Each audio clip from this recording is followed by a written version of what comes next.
Friends, welcome to delta news. విద్యార్థుల ఆరోగ్యం కంటి చూపుపై రాష్ట్ర ప్రభుత్వం ప్రత్యేక దృష్టి పెట్టిందని వైద్య ఆరోగ్య మరియు కుటుంబ సంక్షేమ శాఖ మంత్రి సత్యకుమార్ యాదవ్ అన్నారు.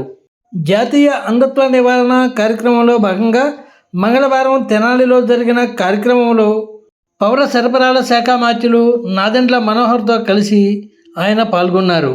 Koganti Shivayya municipal high school విద్యార్థులతో ముచ్చటించిన మంత్రులు దృష్టి సమస్యలతో బాధపడుతున్న విద్యార్థులకు కళ్ళజోళ్లు అందజేసి వారితో కొద్దిసేపు ముచ్చటించారు.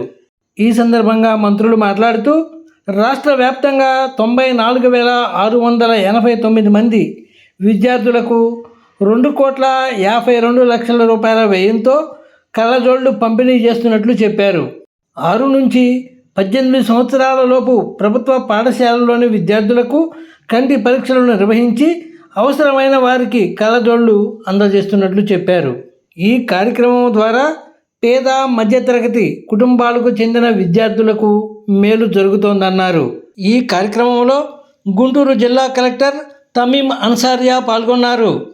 ఫ్రెండ్స్, లేటెస్ట్ అప్డేట్స్ కోసం ఇప్పటివరకు మీరు మా ఛానల్ని సబ్స్క్రైబ్ చేసి ఉండకపోతే వెంటనే సబ్స్క్రైబ్ చేసుకోండి. అలాగే లైక్ చేసి మా ఛానల్ ఫాలో అవ్వండి.